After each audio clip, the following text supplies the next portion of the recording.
6-cı fəsil. Onun həyatı belə keçirdi. Adətən səhər saat 8-ə yaxın yuxudan durub geyinir və çay içirdi. Sonra kabinetində oturub mütaliə ilə məşğul olur və ya xəstəxanaya gedirdi. Xəstəxanada qaranlıq, dar dəhlizdə ambulatoriya xəstələri oturub həkimin qəbulunu gözləyirdilər. Bunların yanı ilə çəkmələrini kərpic döşəməyə döyəcləyən mujiklər və xəstə baxıcıları, xalat giymiş arıq xəstələr keçir. Çirkab qabları və s. aparırdılar. Uşaqlar ağlayır, dəhlizdə aralıq külək əsir. Andrey bilirdi ki, titrəməli, vərəmli və ümumiyyətlə həssas xəstələrə belə şərait əziyyət verir. Lakin nə etməli? Qəbul otağında felçer Sergey ona rast gəldi. Bu alçaq boylu, dolu bir adam idi. Kök qırxıq üzü təmizcə yuyulmuşdu. Təzə gembol kostyumundan felçerə deyil, əyana oxşayırdı. Şəhərdə geniş praktika ilə məşğul idi. Ağ qalstuk taxır və özünü praktika ilə heç məşğul olmayan həkimlərdən məlumatlı hesab edirdi. Qəbul otağının küncündə ağır qəndilli böyük bir ikona vardı. Divarlardan arxeylərin şəkli, manastırın görünüşü və peyğəmbər çiçəyindən əklillər asılmışdı. Sergey dindar adamdı və təmtərağı sevirdi. İkona onun xərci ilə qoyulmuşdu. Bazar günləri qəbul otağında xəstələrdən biri onun əmrinə görə münacat oxuyardı.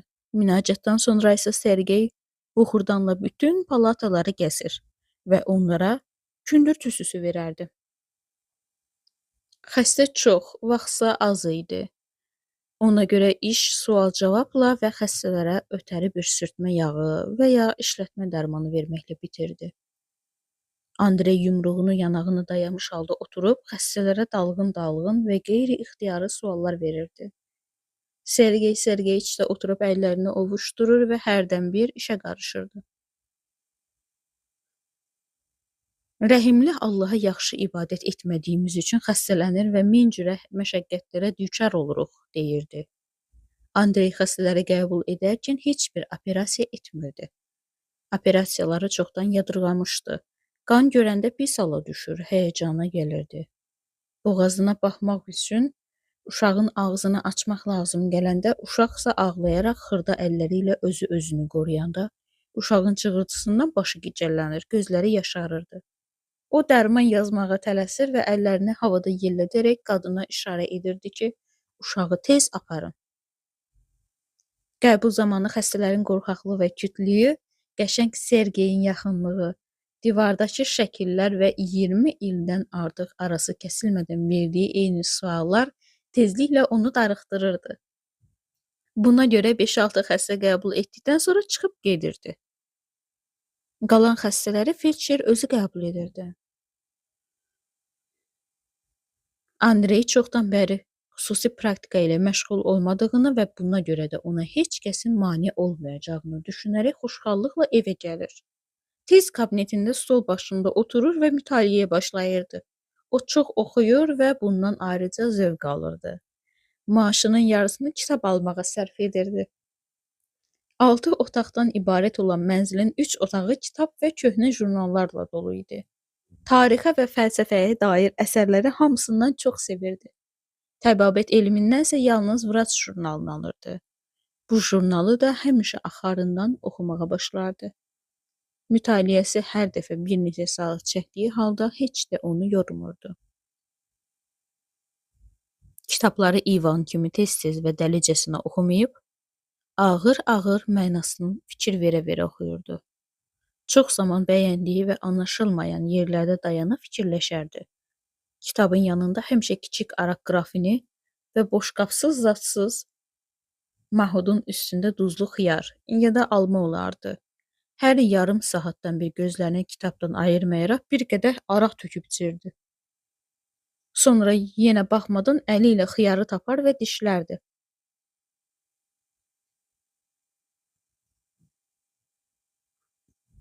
Saat 3-də üsulca mətbəx qapısına yanaşıb öskürər və deyərdi. Daryuşka, xörək yesəydim pis olmazdı. Pis və xoşa gəlməyi nahardan sonra, Andrey əllərini qoynuna qoyub otaqları gəzir və düşünürdü. Saat 4-dü, dalınca da 5-i vurur. O isə hey gəzib düşünməyinə davam edirdi.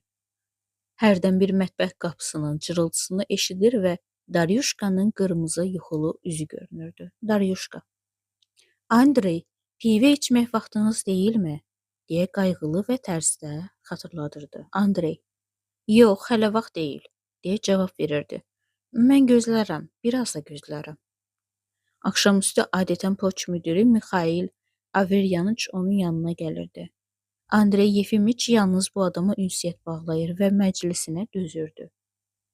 Mixail vaxtilə xeyli dövlətli bir mülkədar olub, kavaleriyada qulluq etmişdi.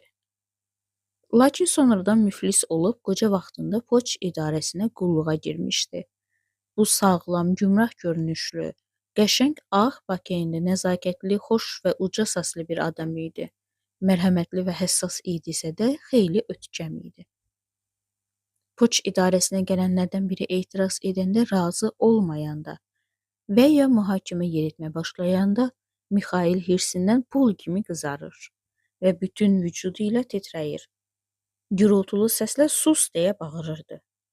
Buna görə də poçt artıq çoxdan bəri qorxulu bir idarə kimi məşğul olmuşdu. Mixail, Andrey mərifətli və alicənab olduğuna görə sevir və ona hörmət edirdi. Başqa adamları isə öz tabeliyindəkilər kimi lovğalıqla baxırdı.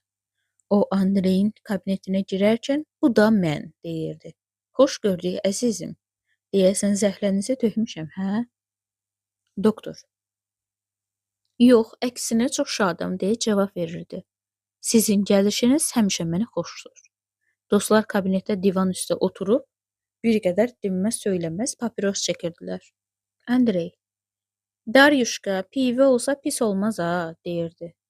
Birinci butulkanı da dinməz söyləməz içirdilər. Doktor düşüncəyə dalır, Mixail isə çox maraqlı bir şey nağıl edəcək adam kimi nəşələnir və dirçəlirdi. Söhbət həmişə doktorla başlayırdı. O başını yırğalayaraq müsahibinin gözlərinə baxmadan yavaş-yavaş danışırdı. Əslində o heç vaxt adamın gözlərinə baxmazdı. Çox təəssüf ki, Mixail, şəhərimizdə bir nəfər də olsun ağıllı və maraqlı söhbət eləyən adam yoxdur. Bu bizdən ötürü bütöv bir məhrumiyyətdir. Hətta ziyalılarımız da bayağılığa üstün gələ bilmirlər. İnandırıram sizi, onların inkişaf dərəcəsi aşağı silkdən heç də yüksək deyil. Lap doğru deyirsiniz. Sözlərinizə tamamilə şərikəm. Doktor sakitcə və kəlmə-kəlmə sözünə davam etdi. Siz özünüz də gözəlcə bilirsiniz ki, bu dünyada insan zəkasının ülvi mənəvi təzahürlərindən savayı hər şey əhəmiyyətsiz və maraqsızdır. Ağıl heyvanla insan arasında möhkəm bir sədd çəkir. İnsanın ilahi bir vücud olmasına dəlalət edir və bir dərəcəyə qədər hətta onun ölməzliyi, yəni olmayan bir şeyi əvəz edir. Buradan belə nəticə çıxır ki, insanın ağlı yeganə mümkün olan bir zövq mənbəyidir. Biz isə yan-yörəmizdə ağlı nə görürük, nə eşidirik demək zövqdən məhrumuq. Əlbəttə, bizim kitablarımız vardır, lakin heç də canlı müsahibəni və ünsiyyəti əvəz etmir. Əgər belə bir müvəffəqiyyətsiz müqayisəyə icazə versəniz, cəsarətlə deyərəm ki, kitablar notdur, mübahisə isə mahnıdır. Lap doğru deyirsiz, aralığa sükut çökdü. Daryuşka üzündə küt bir qüssə əlaməti olaraq mətbəxdən çıxdı və yumruğunu yanağına dayayaraq söhbəti dinləmək üçün qapı ağzında durdu. Mixail köksünü ötürərək dedi. Mixail. Siz də indiki adamlardan ağıl umursunuz. Sonra o, keçmişdəki həyatdan danışmağa başladı. O zamanlar adamın günü xoş və maraqlı keçirdi. Rusiyalıları nə qədər ağıllı, nə qədər zəkalı idilər. Namus və dostluq məfhumları onları nə qədər əziz tuturdu. O vaxtlar vekselsiz nə qədər istəsən borc pul ala bilərdin. Ehtiyacı olan bir yoldaşına yardım əlini uzatmamaq əksiklik hesab olunurdu. Necə hərbi səfərlər, sərgüzəştlər, vuruşmalar, necə yoldaşlar, necə qadınlar vardı. Hələ Qafqaz nə gözəl bir diyar. Bir batalyon komandirinin arvadı zabit paltarı geyinib axşamlar dağlara gəzməyə gedərdi. Bu qəribə qadın özü də bələdçi ilə getməzdi. Deyirdilər ki, aulda onun bir knyazla romantik əhvalatı varmış. Daryuşka. Ah, pərverdigara, deyə ah çəkdi. Hələ necə içirdilər, necə yeyirdilər. Necə də diribaş liberallar vardı. Andrey Yefimiç dinləyir, amma eşitmirdi. Nə isə düşünür və pivəni ağır-ağır qurtuldadırdı.